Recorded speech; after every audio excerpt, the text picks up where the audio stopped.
10 ఏళ్ళ అధికారంలో ఉన్న మీరు అధికారులను చంపమని ఏ అధికారులు అయితే ఈ తెలంగాణ రాష్ట్ర అభివృద్ధి కోసం పనిచేస్తారో గా అధికారులను చంపమని ప్రోత్సహించిన మీరు ఈ రోజు వచ్చి మీరు భూసేకరణ గురించి మాట్లాడుతున్నారా? మీరు మాకొచ్చి చదువు చెప్తున్నారా? మేము కాంగ్రెస్ పార్టీ ప్రాజెక్టులు కట్టలేదా?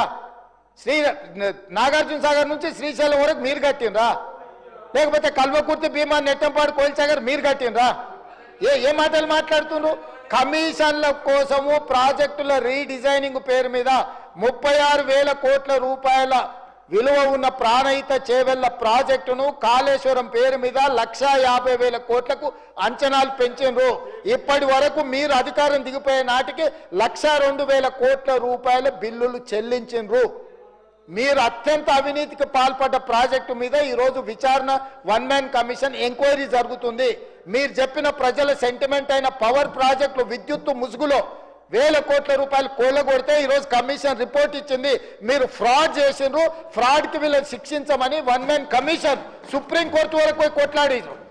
సుప్రీంకోర్టు జడ్జి వచ్చి వీళ్ళు ఫ్రాడ్ చేసిండ్రు, వీళ్ళని శిక్షించమని నివేదిక ఇచ్చిండ్రు. అధ్యక్ష, వీళ్ళ నివేదికలు మేము ఆరోపణ చేయట్లే. ఈరోజు కమిషన్ ఇచ్చిన నివేదికలు ఉన్నాయి. తొందరలోనే దాంట్లో జైలుకు పోతారు. జైలుకు పోయే దాని గురించి వాళ్ళు చెప్తున్నారు. ఇప్పుడు ఏ విచారణ సంస్థ విజిలెన్స్ అండ్ ఎన్ఫోర్స్మెంట్ నివేదిక ఇచ్చింది ఈరోజు కాళేశ్వరం మీద. ఆ నివేదికలు వచ్చే సభలో ఇదే సభలో పెట్టి చర్చ పెడదాం. ఎవరెవరు ఏ రకంగా ప్రాజెక్టు రీడిజైనింగ్ పేరు మీద ఎట్లా కొల్లగొట్టిందో వాటి అన్నిటిని తీసుకొద్దాం. అధ్యక్ష, ఇవాళ వీళ్ళు ఎంతసేపు ఉన్నా మేము అబద్ధాలని చెప్తాం. ఆనాడు 2013 భూసేకరణ చట్టం ఉంటే దాన్ని కాదని జీవో నెంబర్ 123 అని కొత్త జీవో, కొత్త రాజ్యాంగం కనిపెట్టి బయింగ్ అండ్ సెల్లింగ్ ప్రాసెస్ లో ఒక నోడల్ ఆఫీసర్ను పెట్టాం, డబ్బులు ఇస్తాం, భూములు గుంజుకుంటాం అని చెప్తే కోర్టు కొట్టేయలేదా? కోర్టు మిమ్మల్ని తిట్టలేదా? ఎన్ని నోటిఫికేషన్లను రద్దు చేసింది? ఈరోజు బలవంతంగా రైతుల భూములను గుంజుకున్నది మీరు. ఒకటే మాట మేమేం చెప్పినాము?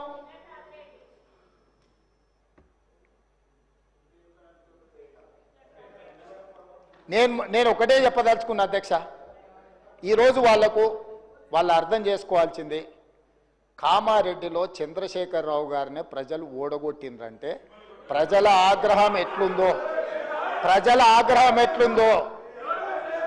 అధ్యక్ష, నాకు ఓటమి మొదటిసారి కాదు. నేను ఓడినా గెలిచినా. కానీ ఆయన ఇంద్రుడు, చంద్రుడు, దేవుడు, తెలంగాణ ప్రదాత, తెలంగాణను ఉద్ధరించడానికే తెలంగాణకి ఆయన జాతి పిత అని, వీళ్ళు తెలంగాణ జాతి పిత అని చెప్పుకున్న చంద్రశేఖరరావును కామారెడ్డి ప్రజలు బండకేసి కొట్టి ఒక సామాన్యుని ఎమ్మెల్యేగా గెలిపించారు. నేను ఆ రోజే చెప్పిన, నేను పోతుండొచ్చు కానీ పోతా నిన్ను పట్టుకొని పోతా అని. నేను పోతా నిన్ను పట్టుకొని పోతా అని.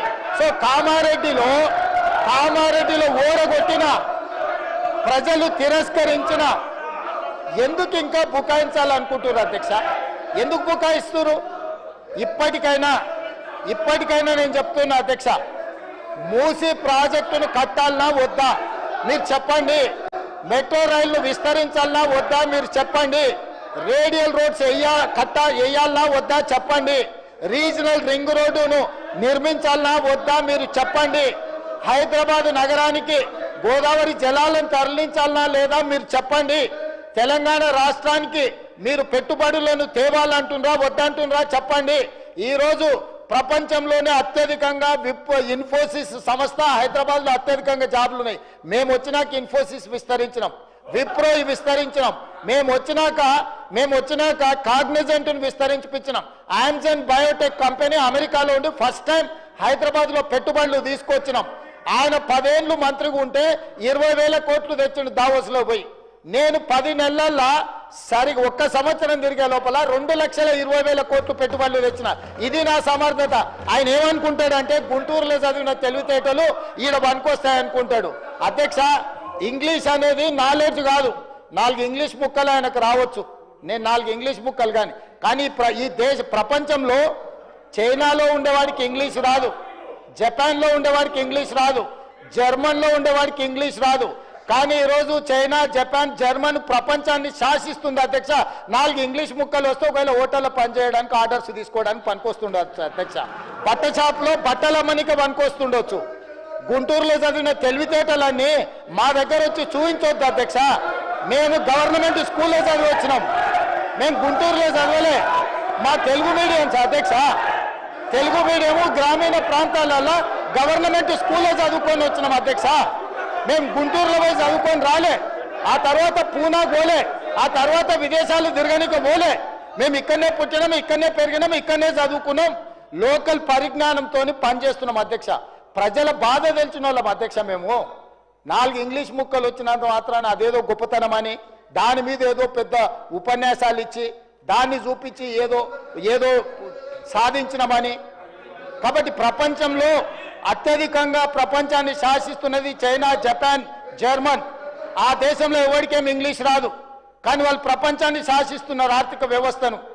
అట్లాంటిది ఈరోజు తెలంగాణ రాష్ట్రంలో ఒక రైతు కుటుంబం నుంచి వచ్చి గ్రామీణ ప్రాంతాల నుంచి వచ్చి గవర్నమెంట్ స్కూల్లో తెలుగు మీడియంలో చదువుకున్న నేను ముఖ్యమంత్రి అయితే ఎందుకు మీకు కడుపుమంట? ఏందా బాధ? అసలు కళ్ళల్లో నిప్పులు పోసుకుంటారు అధ్యక్ష. నేను కనిపించగానే ఆయననే చూడనికనే వస్తలేడు, చూస్తే అదేదో పాపమైంది అన్నట్టు.